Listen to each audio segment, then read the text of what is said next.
નમસ્કાર મિત્રો, સ્વાગત છે તમારું અમારી યુટ્યુબ ચેનલમાં। તો મિત્રો, જીપીઆરબી એટલે કે ગુજરાત પોલીસ ભરતી બોર્ડ દ્વારા જે પીએસઆઈ અને પોલીસ કોન્સ્ટેબલની ભરતી જાહેર કરવામાં આવેલી છે, તો તેમની જે લેખિત પરીક્ષા લેવામાં આવશે તો તેનો અભ્યાસક્રમ કેવો રહેશે તેના વિશે આજના વિડીયોમાં આપણે માહિતી મેળવી લઈએ। તે પહેલા વિડીયો ગમે તો લાઈક અને શેર કરી દેજો, ચેનલમાં નવા હોય તો ચેનલને સબસ્ક્રાઇબ કરી દેજો। તો ચાલો મિત્રો, વિડીયોની શરૂઆત કરીએ।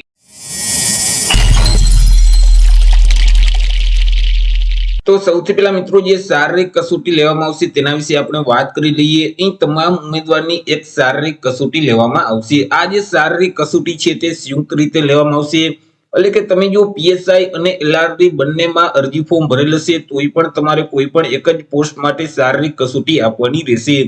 શારીરિક કસોટીમાં સૌથી પહેલા તો તમામ ઉમેદવારોએ દોડ છે તે કરવાની રહેશે, કે જેમાં પુરુષ ઉમેદવારોએ 5000 મીટર એટલે કે 5 કિલોમીટરની દોડ કરવાની રહેશે, અને આ જે દોડ છે તે 25 મિનિટની અંદર પૂરી કરી દેવાની રહેશે। મહિલા ઉમેદવારોએ 1600 મીટર એટલે કે 1.6 કિલોમીટરની દોડ કરવાની રહેશે, અને આ દોડ છે તે વધુમાં વધુ 9 મિનિટ અને 30 સેકન્ડની અંદર પૂરી કરવાની રહેશે। માજી સૈનિક છે તો તે ઉમેદવારોએ 2400 મીટરની દોડ છે તે કરવાની રહેશે, અને આ દોડ છે તે 12 મિનિટ અને 30 સેકન્ડની અંદર પૂરી કરવાની રહેશે।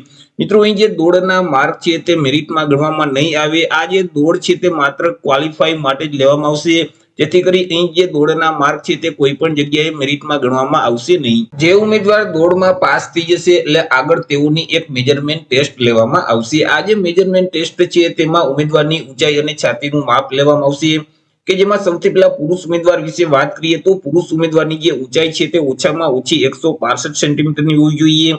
જ્યારે મિત્રો, અનુસૂચિત જનજાતિના એટલે કે એસટી કેટેગરીના જો પુરુષ ઉમેદવાર હશે તો ત્યારે તેમની ઊંચાઈ ઓછામાં ઓછી 162 સેન્ટીમીટરની હોવી જોઈએ।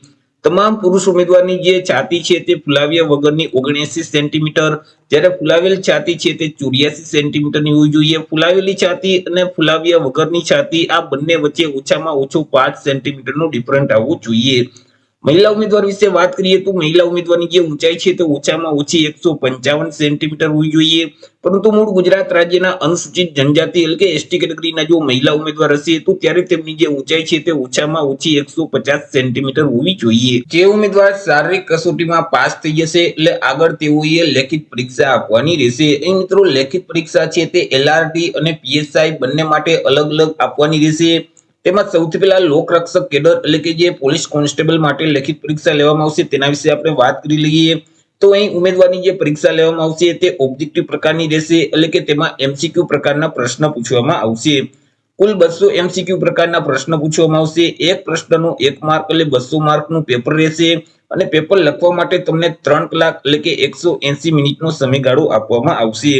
તમને જે ક્વેશ્ચન પેપર આપવામાં આવશે તેમાં અલગ અલગ બે વિભાગ હશે, વિભાગ એ અને વિભાગ બી। બંને વિભાગ ફરજિયાત આપવાના રહેશે, અને બંને વિભાગમાં પાસ થવાનું ફરજિયાત રહેશે।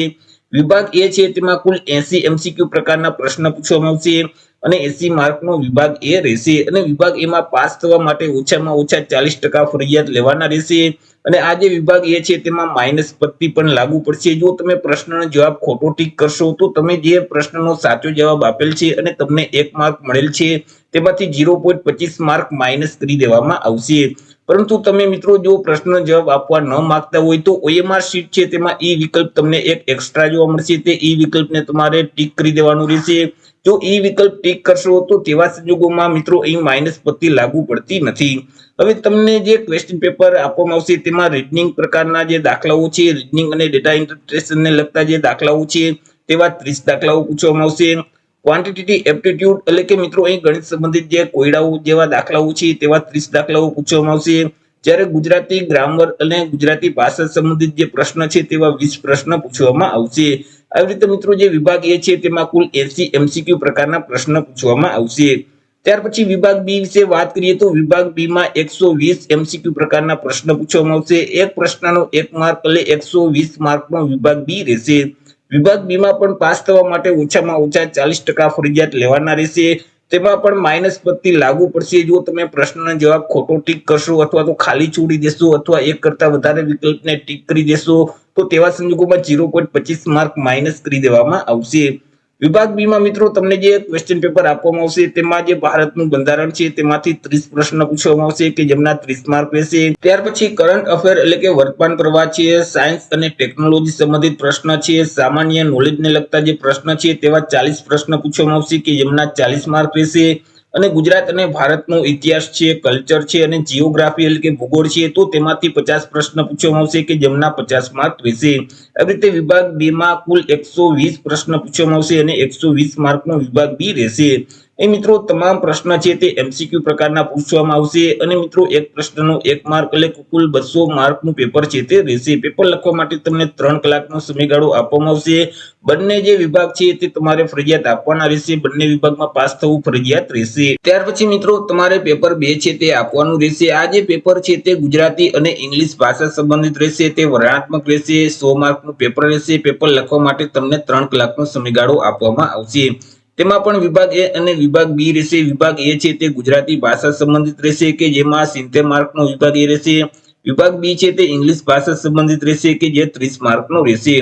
વિભાગ એ છે તેમાં મિત્રો તમને કોઈ પણ એક ટોપિક ઉપર નિબંધ આપવામાં આવશે, તમારે 350 શબ્દમાં તે નિબંધ લખવાનું રહેશે, તેમના 30 માર્ક રહેશે। ત્યાર પછી સંક્ષિપ્તીકરણ છે તો તેના પણ 10 માર્ક રહેશે, કોમ્પ્રિહેન્શનના 10 માર્ક છે, ત્યાર પછી અહેવાલ લેખન છે તેના પણ 10 માર્ક રહેશે અને પત્ર લેખનના પણ 10 માર્ક રહેશે। આવી રીતે જે વિભાગ એ છે તેમાં ગુજરાતી ભાષા સંબંધિત પ્રશ્ન પૂછવામાં આવશે કે જે 70 માર્કના રહેશે।